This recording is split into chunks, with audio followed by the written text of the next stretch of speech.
What's up, YouTube? And welcome to another episode of Snap, Crackle, Pod. Make sure to cut the box top off for your parents. You know. Uh, anyway, I am Ryan Wood alongside Trevor. Trevor, how you doing? I'm doing great. Great to see you. And we're filming this a little bit earlier than usual today. What's going on with that? Kids, we're starting to get the kids down a little earlier because school's starting up. So just it's a little bit freer earlier in the evenings now for us. We record this usually the night before it goes out. So yeah.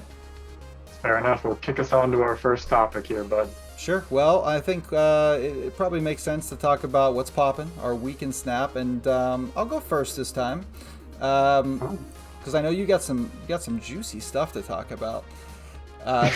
So before we get to that, my week has been interesting. I have not since I got to Infinite. I've been kind of just goofing around a little bit. So I think I entered Infinite above 5,000. Rank, and now I'm slipping. I'm like all the way down around 10,000, but that's mostly just from not playing ranked. I've been playing a lot of Conquest. I've been doing my Alliance stuff, just messing around with some decks. And then, of course, as soon as I do that, the patch comes out that lets you get some special borders if you want, if you're above rank 5,000. So now I'm like, I don't think I'm going to get that bundle anyway because I don't want to get the privilege of paying for a border bundle, even if they are exclusive cool borders. But I kind of just want to see the bundle show up because I'm like that. So now I think I'm going to try to, try hard a little bit and get back up above 5K. But that's pretty much all that's been going on. I've just been knocking out missions, getting stuff ready for the kids going back to school. And we'll try to grind now a little bit. What about you? Okay. I like it. This sounds like a good week. Everybody needs a little bit of goofing around here and there just to keep the game fresh, keep it moving around in a different way. But getting into what's popping in my week, I've had quite the absolutely beautiful week, or should I say marvelous week. Ooh. In Marvel Snap. I have been grinding, and there was a Snap guru who created a deck for me called the Toxic Surfer. Now I had to edit it a little bit because he thought I was better than I actually am, so I had to throw in some cards that work a little bit better for me down my way. But good news is I have been absolutely killing the competition. Yeah. I don't know what win streak I'm on currently, but it's got to be like 9 in a row. Wow. And I got to my highest collection level. I always forget the name for this, but either way, rank. I'm in Omega for the first time Nice. ever. Rank. I'm in Omega for the first time ever, and I'm up to 83. Wow. And what's been so beautiful about this deck is as soon as I added Invisible Woman into it, I feel like that's what absolutely transcended this deck for me, because it lets me hide Silver Surfer, it lets me hide Absorbing Man, Hazmat, so people really aren't expecting that at the end of the game, and then I get the buff from all of my troops, oh my goodness, cards. And if I have Luke Cage going as well, I'm obviously not getting impacted by that either. I added Man Thing into this deck, and that seemed to help out quite a bit. As long as I'm playing my cards correctly, they have been working really well. And it seems like I'm winning 2 out of 3 games on average, but really I feel like 3 out of 4 games. So I've been grinding. Like I said, I'm in Omega for the first time. I think my high before that was 76. So I think I got to Omega yesterday, and I've been playing a couple games since then and stayed there. Collection levels up to 2,300. Got a lot of new troops. I keep saying troops, cards. Oh my gosh, I got to stop doing that. I think you were a little disappointed on me on one of my shop purchases as well. I'm not gonna lie, I got Prodigy and Goliath mixed up. I watched your most recent video with Cerebro, and Prodigy was in it, and I was like, oh, Prodigy sounds like such a good card. He's dealing with Onslaught, sounds good. And I saw the card, I didn't read it, and I bought it. And whenever you responded, I was like, oh no, I got the wrong one. So here's the funny thing is I was confused when you texted me about it because you said I saw you using it, and I don't know the last time I used Goliath. It's not that it's a bad card. It's actually a pretty good card in ongoing. It's just I had no idea what you were talking about, so that makes sense. A little mix-up. That's fine. Yeah, it happens, especially if you're a noob. Did you see the X-Men packs that have some more hyper-specific cards for you? I think Prodigy's in there, actually. I do. I did. Do you think I should spend my tokens on those? I'm not sure. It depends. I mean, if the cards in that pool are all cards more or less that you're interested in, it might be worth it for you. Um, so you just gotta. I know there's a few First Steps cards that I want, and I'm assuming Herbie is in one of those as well. And He's not X-Men though. I mean, he'd be in the Series 5 mm, packs, I think. sorry, my No, bad. you're good. But yeah, you just have to kind of weigh all the packs and try to figure out what you're going for. Right now, you're enjoying this Surfer thing, so you might want to like look for. The one card that really comes to mind for me is Diamondback. Could be a really good card for you in a Toxic Surfer because it's a 3 and it just gives your opponent's afflicted cards an additional -2 power in that lane. And it's a So three. and it's a 3. Okay. So alongside Hazmat, you're going to give -3 to everything in a lane that Diamondback's in. So that's obviously pretty good, but might be something to Oh, watch that's out real for. messed up. Yeah. But anyway, and then, Sebastian Shaw, stuff like that if you want to go it less in a toxic direction. But just keep an eye out. I know you were checking out some of the synergies, so keep an eye out for some of those cards that you want to target and go from there. Yeah, but for the time being, I'm gonna keep riding this wave. Good. Do it. Ah, Surfer. yeah, I yeah, get it. yeah, yeah, yeah, You're hanging 10. yeah. Awesome. Well, sounds like an amazing week, and congratulations on getting to the 80s. That is no small feat. That's awesome. I have you and you only to thank. No. Well, once we get you into the 90s, bots plummet. There's far less bots in the 90s, so it'll be a fun little challenge. What are you trying to say? That I'm only ranking up because I'm playing No, no, no, no, bots? no, no. Definitely not. Definitely not. I know you're playing real people too. I'm just saying. Let's move on to this week's audience question. Last week, nobody answered. That's fine. That's fine. We're going to get Rip. them this week. You know what? You can only keep on attacking. So this week, our audience question is, and for us, is real generic. What's your favorite food? Oh, who's kicking this off? You are. All right, I got a few different answers, and they're for completely different reasons. So I'm sorry if I have a few different ones. But standard American, I guess you can call it American, hot dogs. Hot dogs are my go-to comfort. Take me to Sheets, get me 2 for 1 or 1 for 2, whatever the heck it is these days. I can't keep track of it. Things are getting more expensive with inflation. But either way, I love a good hot dog shop. I love a good Chicago dog. Give me Oh, hot dogs all day, every day.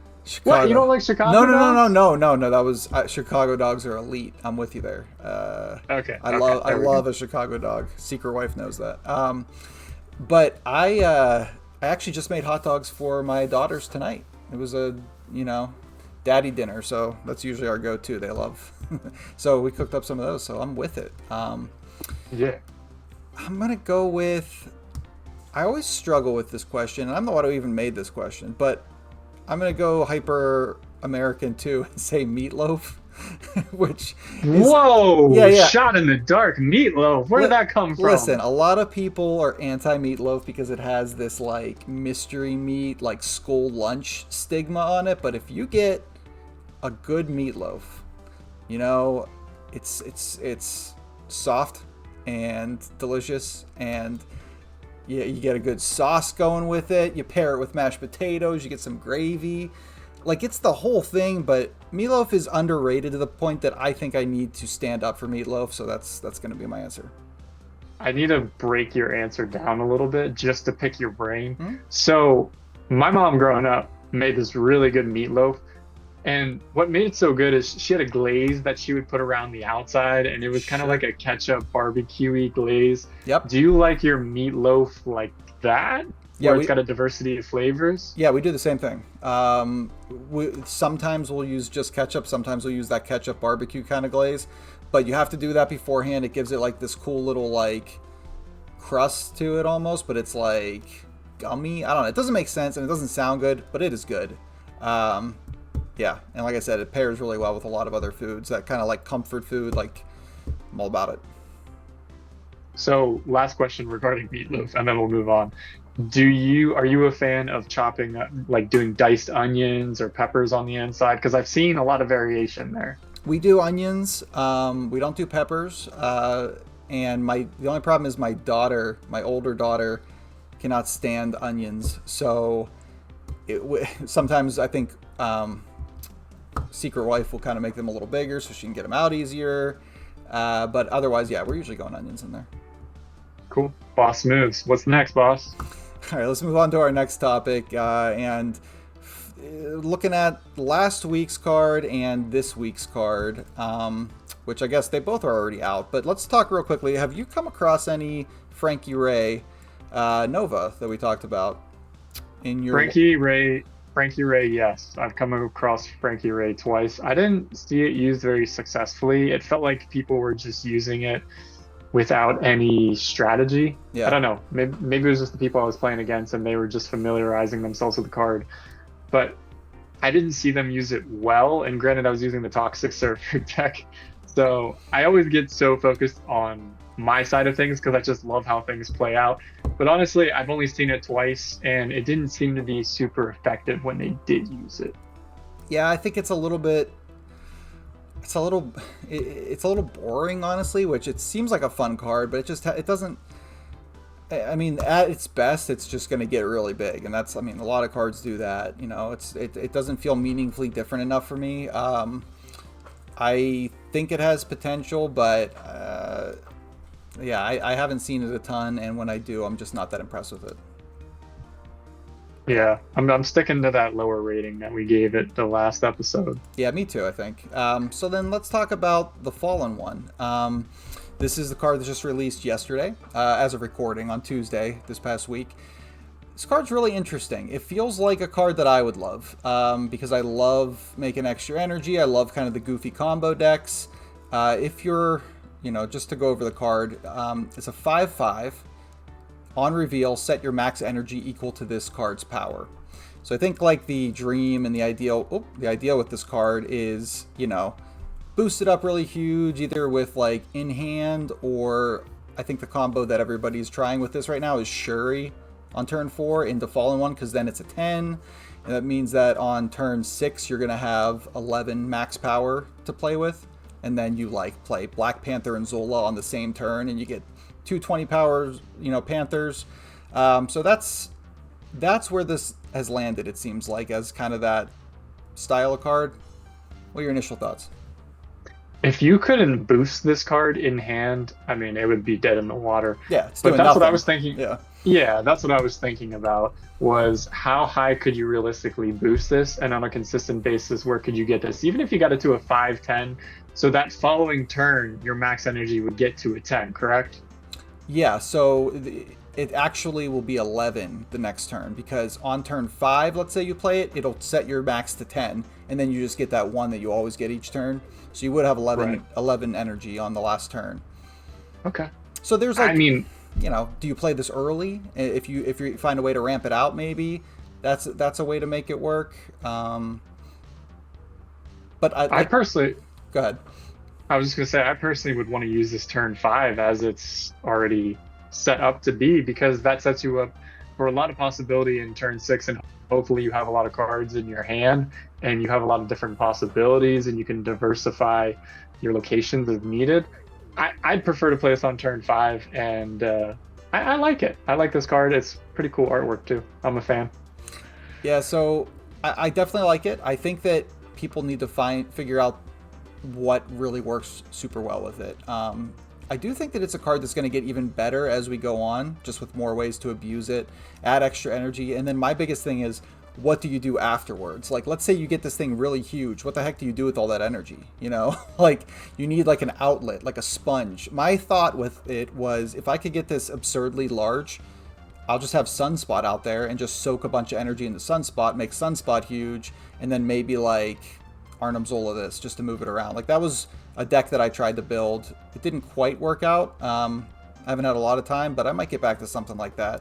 I was like trying to like Wong Shuri, like get a double double, make it 20, and then I don't know, something. There's something there. Yeah. It feels like there's so many possibilities with this card. It's just going to take a little bit, like you said, to figure out. Eventually, people will start to figure out a way to use this. But as of right now, if I had to give it a grade, see, I want to say B plus, maybe A minus. If people can figure it out, I could see it being a very valuable card. Yeah. And there'd probably be some sort of meta in which the Fallen One is used. But as it sits right now, and based off everything you're saying, I'd probably land at a B plus off of what I consider to be potential and hype for this card. Yeah, I'm at like a C plus right now, maybe a B minus, just because if you take this card and you take Sarah, like Sarah is going to, let's say you play 3-4 cards on a last turn after Sarah, that means Sarah is giving you 3 or 4 energy. And if you're not getting more than that consistently with the Fallen One, I don't know that it's meaningfully different enough than Sarah right now until we get those extra cards. So I think once we do, it'll go up, and once people figure out something, it'll go up. But for me, I'm at a C plus right now. Fair enough. Looks like we're about a B across the board then. Sure, I'm with it. All right, well, let's move on then to our next topic. We're going to discuss some of the OTA changes that came out last week and maybe a little bit of the patch that came out this past Tuesday. So first, let's talk OTA. Let me pull this up. Occupational therapy assistant. You wouldn't know anything about that, would you? No, I would not. Neither would my secret wife. Exactly. But let's take a look at this first set of cards. I did this set first because it's part 1 on Marvel Snap Zone. Thank you for the graphic, Marvel Snap Zone. First of all, the Meta Tyrant. Mr. Fantastic, First Steps. Card was the Season Pass card. Came out, was played in just about every deck, it felt like. 2-drop that just you wanted to play on 2 and then just kind of took over the game. Has been nerfed to a 3/4 that does the same thing. Effect does not change, but now being a 3-drop, I think it's a pretty significant nerf. You just 3s are played all over the game. 2s, you know, this was the 2, and now I don't know this fits in every deck anymore. Yeah, I think that's a pretty big bump. I never got to use this card personally myself so far. Maybe I'll get to use it in the future, but I didn't get to use it in its glory, so it's not a shame. It's not a bad Surfer card now, though. I will say it was still good in Surfer as a 2, but I think it still can be played since it's a 3. I mean, you're just going to give your Broods +2. You're going to make Surfer cheaper, Absorbing cheaper. Make my Broods more powerful. That's all I care about. Exactly. My Broodlings, excuse me. Broodlings and the Brood.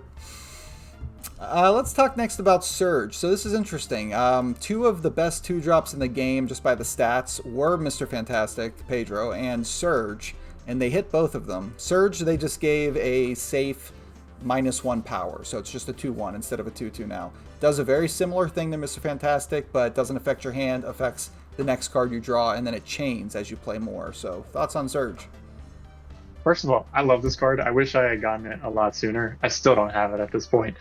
But I see it played a lot, and from everything I can see online, people really like this card. So again, it seems like they're attacking a very specific thing here, just trying to balance a little bit with these 2-cost cards. But I mean, I don't really know what to say because I'm not using it for myself. And I feel as though this is the card that gets played more higher up. I don't really see a lot of it down my way. So I don't really know what significant impact. Sorry, my lights went out. That was weird. That was cool. The northern lights behind you still kicking though. But it does seem like a good card overall. I don't know how much bumping it down 1 power is really going to impact it. So yeah, I think it's still going to be played, especially with Pedro getting the hit. This now kind of becomes the de facto like 2-drop that can go in a bunch of things. So I think it'll still be really good. Next up, we got a fire alarm going on? Just give me a second. Sure, no problem.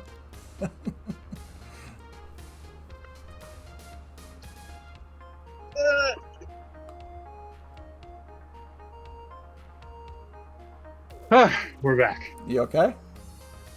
Oh yeah. We have a little neon light from our wedding, and I use it for good lighting, and for whatever reason, it was a little bit loose. So I was trying to adjust it with my foot. That's when it started to flash. And I was like, okay, this isn't working. I'm just going to unplug it and plug it back in. Oh, that's fine. All right, I'll just pick right back up. I'll make an edit. Next up, we have Havoc. I think you said you didn't see much of the end of turn deck, if any, but this was just a direct hit to it. The thing about Havoc is this was a 2-0 that at end of turn you lose an energy and it gets +4 power, so it kind of cap your energy where it was, and then get +4 power. So nobody really played this before the end of turn deck, and now that it was getting oppressive and out of control with Invisible Woman and Prodigy, they nerfed it to be a 2-1 that gets +3, so it doesn't get quite out of control as it did before. Yeah. Yeah, Havoc always seemed like a very interesting card. I think I do believe I have this. I just haven't really played around with it yet. Anytime that you're losing 1 power, that makes a huge difference across the board. Even when I got Galacta, I think it's Galacta, right? Yep. The one that's like 4/6, and it only gave +2 instead of +3. Yep. That was pretty rough. Ironheart changing around, which I know you said didn't really impact the card too much, but in my head, seeing it go down 1 power just makes a really big difference. So yeah, the Ironheart one's weird because it's actually kind of a buff because it gives +3 to 2, and Ironheart only buffed 3 things if you had 3 things, so it was kind of hard to get it to hit all those before. Now you're almost always going to have 2 things on the board for it. But yeah, similar idea. I mean, in this, it's a 1 power, but that scales because Havoc's going to trigger multiple times, so it's a significant nerf for sure. Next up, also targeting the end of turn deck, this is a really interesting one, is Ghost. This card was one of my favorite cards and nobody played it. It used to basically throw priority for you at all times, ongoing, which I liked using with like tech cards. And now they totally modified this card to be an on reveal, remove the abilities of all end of turn cards here. Very narrow, kind of focused on the end of turn deck, and like, I want it to be good, but I don't think it's very good now. yeah, obviously this is currently in my deck, and I don't find a lot of places to play this because there's so many other combinations I want to play. Yeah. Especially for the fact that down my way, and I hate to keep saying that, but down my way, nobody's playing Ghost ever. I never see Ghost. I'm the only one playing Ghost. And with all that being said, nobody's playing end of turn down my way either. That's the so problem. I find that this is, I find there's a kind of a gap down my way. And I know there's a little bit more end of turn played up a little bit higher, but I see its use, but I'm not currently using it right now. But I do like the buff because buff. I do like the buff to the card because it just gives me a little bit more incentive to get it on the actual location if I need to play it. Yeah, I think this one will probably be your first cut now that end of turn is taking a dip and you're not seeing it. Like, you're going to probably, once you get a nice 3, you want to slot it in there for sure in your Surfer deck. Diamondback or Shaw, whichever one. All right, let's take a look at the next card. It is White Tiger. This is a Series 1, I think, staple. On reveal, used to add 8 Power Tiger to another location. Now that's been up to 9. This card actually used to be a 7 Power Tiger back in the day. So we've gotten from 7 to 8 to now a 9 Power Tiger. Still trying to keep it under the Shang-Chi range, which I appreciate. Just a nice little buff for this card. Absolutely. It's an OG card. Obviously, I started off using this card quite a lot with any of my on reveal decks. But I like the bump here. Like you said, Shang-Chi's not impacting it too much. So obviously a win for the White Tiger fans out there. I'm not currently using it, but I do love the card as a whole. I think it's a cool card. It really, I think it's a perfect early game card that you can still play as you get further into the game if you want to play a cool little like on reveal spam deck. It's fun.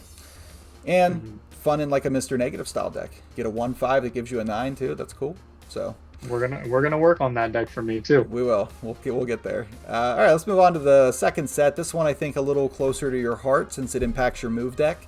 First they did a swapperoo ski, let's say, with Vulture and Human Torch. Get your head out of your hands. Vulture used to be the 1/2, or Human Torch, sorry, used to be the 1/2.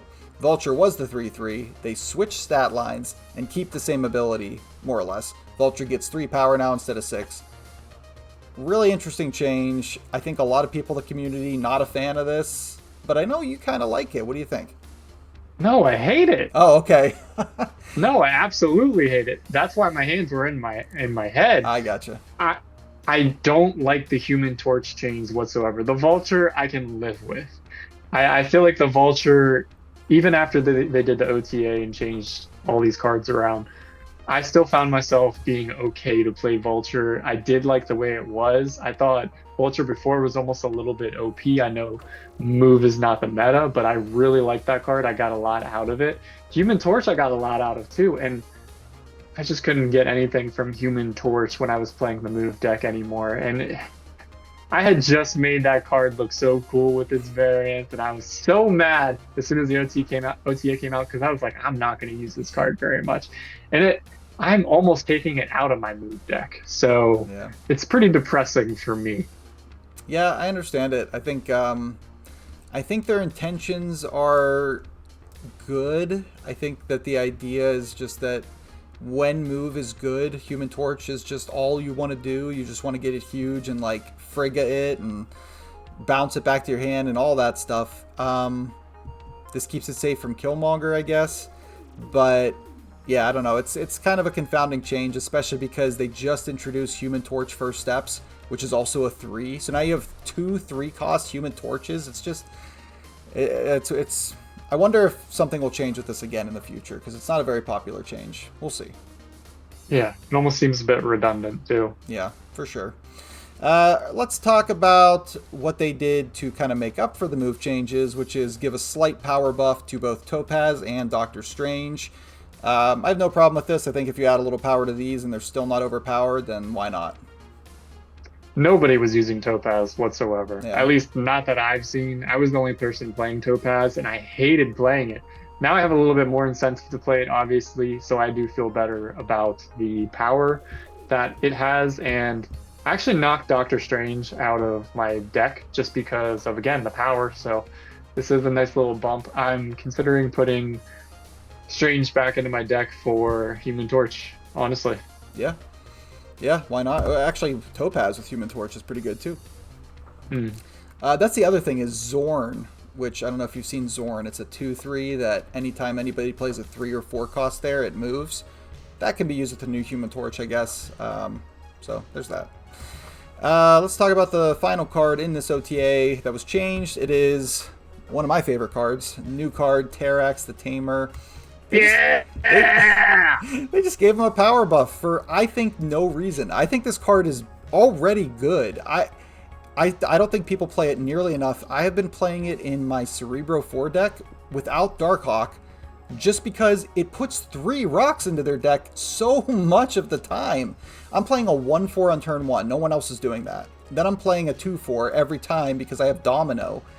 And then on turn 3, I just play Terrax, and like, I'd say 75% of the time I'm putting 2 rocks in their deck and none in mine, and then the other 25% I'm putting 3 rocks into their deck. That's a really good turn 3 play. So I think this card's underrated as heck. I don't know why they buffed it. I don't even have it, and I think it's underrated, and it was underrated before. Yeah. I don't know if people are using it right now, but Terex, I'm the Tamer. Come on, man, the name alone, terrifying. Terrifying. Yeah, I'm with you. But all right, well that's the OTA. Before we move on to our next segment, let's just quickly talk about the patch. Not a lot of, no balance changes in the patch this week, but some interesting things for collection. They added spotlight variants to the shop now, so each 8 hours there will be a spotlight variant next to the ultimate variant. But this is only for cards that you own, so, but just something to keep in mind. They also added a couple more snap packs, some X-Men snap packs we talked about earlier. And other than that, that's most of it. They do have these weird, like, play to unlock bundles. Like, if you hit infinite, you get to see a new bundle with some special borders, but honestly, not a lot in this patch. Just some bug fixes and some of those other little things, but hopefully paving the way for some new stuff down the line. I am a fan of snack packs. Pretty good pudding. Yeah. Snack packs. Did I say snack packs? No, but it sounded like it, and it made me just want some pudding. It's fair enough. We can go back to the favorite food topic if you want. We can talk about that. No, pudding is not coming anywhere close to hot dogs. It's fair. Just together, maybe? Dip? Yeah. Absolutely. Yeah, I actually take my hot dog out of my bun and I dip it in my pudding. Listen, I've had toddlers. It happens. It happens. What happened to your toddlers? Dipped them in pudding. And we are ready for a new topic, a new segment. We are doing blind rankings. I floated this idea to Ryan and he said he loved it. So we're implementing it in this episode 6. So the whole idea behind the blind ranking is I'm going to throw a name of a card at Ryan one at a time, and he is blindly going to rank those 1 through 5. And it might be kind of funny to see where cards end up. So we're going to go ahead and get started with Ryan's first card, which is Cerebro. Ooh. I thought it'd be tough to start off with a real name buzz in the game right now. That is extremely hard. This is a card that I'd never played before like 6 months ago. And then I kind of played one Cerebro deck and now I want to play them all. I'm just enjoying playing goofy Cerebros. I'm playing a Cerebro 4 right now. Cerebro 6 was my most watched YouTube video ever, so like this holds a special place in my heart. I'm gonna put it at 2.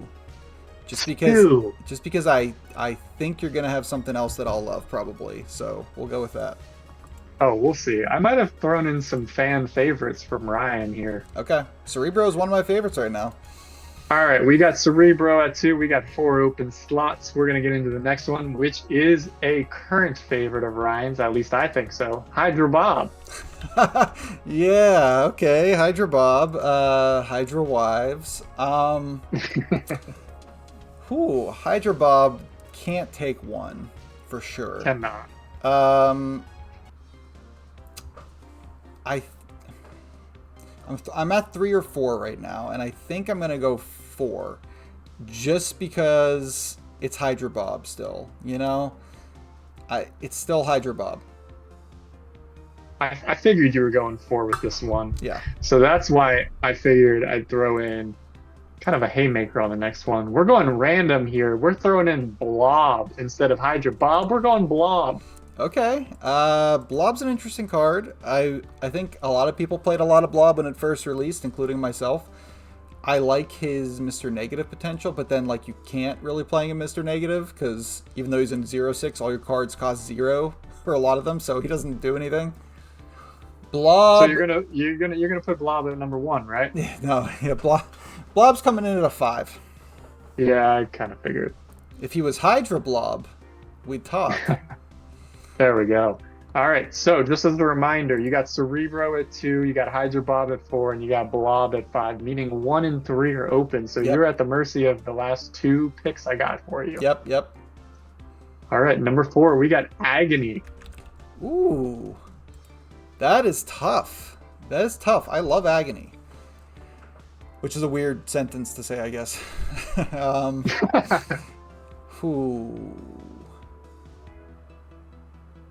So my list for you is pretty random, but I feel like you tailored this to me a little more. So you might have like one of my favorite cards waiting for me. But I'm gonna put Agony at 1. I think this card deserves the love. I think this card has a lot of applications. We're gonna go with 1. Dang it.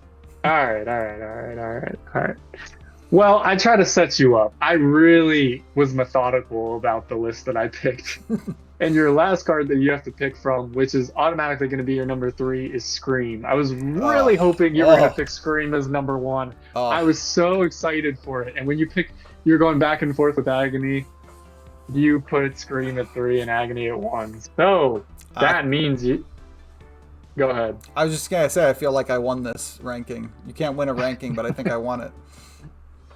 I definitely won, because we got Agony at 1, Cerebro at 2, 3 we got Scream, 4 Hydro Bob, and 5 Blob. The fact that you ranked Scream above Hydro Bob, that's a sin, but overall it's a win, I would say. I guess we're ranking like how much we like the card, because Scream is more powerful than Hydro Bob, but yeah, I'm with you. I like it. All right, your turn. Let's go. All right, first up, in no particular order, I guess. Spider-Man 2099. It's an interesting one to start off with. I did dabble with this card for a little bit. I think it's still in my move deck. The number that popped out to me immediately was 4. Okay. I feel like it has a little bit of use. It's nothing crazy. I think it's a little bit worse than mid, so I'm gonna go 4. All right, all right. We're gonna go with 4. We're gonna lock it in at 4. Next up, let's go ahead with Hella. Oh, ooh, interesting. All right, well, I feel a little bit better about having Spider-Man down at 4 with Hella on the board. I'm not crazy about this card. I personally don't use it a whole lot, so I'm gonna just throw it in at 3. Okay. Have you played against a lot of Hella? Not much. Every once in a while, Okay. somebody will be bold enough to use that. All right, I like it. All right, next card. I don't know if you've seen this card a lot, but we're gonna go with Destroyer. This Actually, I've seen it quite a lot. I thought maybe because this is a pretty popular low series card. Yeah, honestly, a lot of bots use it too, from what I can see. They do, yeah. Yeah. This one's tough because I already used 3 and 4, and I'd probably put it somewhere near there as well. I definitely don't want to put it at 1. I know that for sure. Would I rather play it at 2 or 5, depending on what you got left? I don't know. That's the hard part about these blind rankings. Oh, I'm gonna say it's a really fun card for me, so I will put it at 2 because I feel like there's probably some stinky card in here. So I'm putting Destroyer at 2. All right, that'll bring up our next card, which is Shang-Chi. You have left 1 and 5. Well, it's definitely not 5. It's definitely closer to 1. I think the fact that Shang-Chi is so absolutely versatile and it's a staple across the board, I feel like I could sleep at the end of the night knowing that I put it number 1. So I'm going number 1. Sure, no problem. That means that your last card is automatically going to be your least favorite card in this list. No questions asked. And that, of course, is Silver Surfer. Number 5. Why'd you have to do that to me? You just tried to do it to me. Yeah, but you got me. I took the L on this one. Goodness gracious. No, I don't feel bad about Shang-Chi at 1 in general. Yeah. I'm okay with him as a 1. Destroyer as a 2 with Silver Surfer on the board at 5? No shot. That's a little tough. I probably would have put Spider-Man at 5, Hella... Oh, wait, sorry. Yeah. Spider-Man at 5, Hella at 4, Destroyer at 3.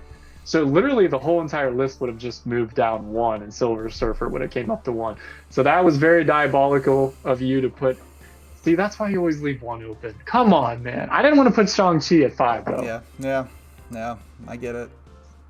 All right, so I thought it'd be fun to give you a little bit of a troll list. All right, let's do it. Probably cards that you don't use whatsoever, and that was kind of my intention here. So at number 1, we got Leader. Ooh, Leader. Fun fact about Leader. This card, before you started playing, was, for a brief period of time, the scourge of the meta.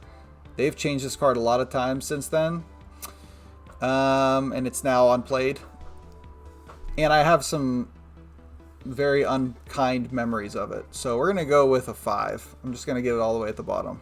Not a fan of Leader. He has some uses, but nah. All right, take me to your Leader at number 5. Our next one, we're going to get into Multiple Man. How do you feel about Multiple Man in this? Interesting. This is a card that the only time I use it is when I'm playing Phoenix Force decks. It's really fun in there because you destroy this card, bring it back with Phoenix Force. Phoenix Force is like a 5/10 that every time you move it, it duplicates itself. It's fun in those aspects. I don't play it much otherwise, so... I'm going to go 3. kind of middle of the road, safe. I think this card's still a cool card. I like it. It's very unique. All right, 3 and 5 are taking it up. Looks like we got multiple men up on the board, and we're gonna go with another man, Nick Fury. Ooh, Nick Fury. This is one of the original additions to the game. This card sees no play whatsoever. I played it once in a deck where I was just trying to fill my hand up so I could Kahori and give a bunch of buffs to my board. I'll go 4. 4. Felt like that was inevitable here. Yeah. So 3, 4, 5 are used up? 3, 4, 5. That means you got some interesting cards coming up. Now, I don't think I'd try to troll you too hard on this one. I did try to set you up on the first one, but these were just random cards. Like, I literally found a random Marvel Snap card generator and Nice. just threw random names in there. So whatever came up, came up. Not number 4. The next one we have Morph. And just as a reminder, you only have 1 and 2 open. Yeah, that's tough, man. Morph is like kind of useless. I like randomness. It's just too random. You have no idea what he's gonna become. It can just totally screw you over. It's fun. I never play it. All right. So you're gonna go number 1. Got it. No. We'll go 2. What is so funny about this list is you've pretty much just gone from the bottom to the top, which is not a good strategy when I'm doing a little bit of a troll or a little bit of cards that are less known or less played. You're gonna say a card that I love that you don't know I love for one. No, right now. No. There's no way you use this card. I'd be shocked.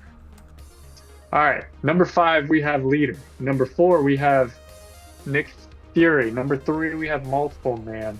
Number 2 we have Morph, and that only leaves Strong Guy. Why Strong Guy? Strong Guy. You put Strong Guy at number 1? What are you doing? Yeah, I can't say I play this card. I don't feel great about it. Strong Guy needs a buff for sure. What do you do with him though? You don't want to give him 7 power, then he's a 3/10, and then he's just shonged away. There's gonna eventually be a deck where you just dump your hand. I mean, you can kind of play him in Dracula Dump, where you dump everything and then let like Dracula discard Apocalypse at the end of the game, or like Infinite, and then Strong Guy gets kind of big. I don't know, whatever. He's at 1. He's my favorite. I love him. I think this could potentially be a returning segment. I think it's kind of fun. I loved it. I had fun with it. I think it's a good idea. Thank you for coming up with it. Yes, sir. All right, well, that's all the time that we have for today's show. So let's move on to the outro. Thanks, everybody, for watching the video. Trevor, what are you up to this week, and where can people find you? Just working, man. Trying to get through the week. Every weekend, I've been so busy. This is the first weekend where I don't have a whole lot going on, so just trying to R&R my way through the rest of the week and through the weekend. They can always catch me in the comment section as long as there are comments to respond to. You guys, no pressure there. Absolutely no pressure. But No we pressure. would love to interact with you, go back and forth. Me and Ryan will comment back. So catch us in the comments, be featured in next week's video. That's right. Absolutely. And that's pretty much all the time we have. If you like the video, please subscribe to the channel. Give it a like, comment down below, as we said, and check out some of the deck guides. Should have a new one coming out relatively soon. That's all the time we have. Trevor, fly off to the Northern Lights. Wow. Speedy. You're looking good. Dude, this deck is too powerful. I don't even think I should use it yet.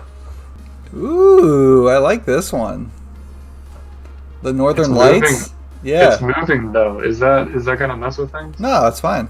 Episode 6 of Snap Crackle Pod, the only podcast that has your daily dose of... Let me start over. I already did that one. Sounds good. I kind of figured that was going. I already did that one. Love it. Great pod. Great pod. B tier for sure. I'm thirsty, man. All right. Well, It's been a long stowed. it has. So I'll catch you next week. Later. Nice moves.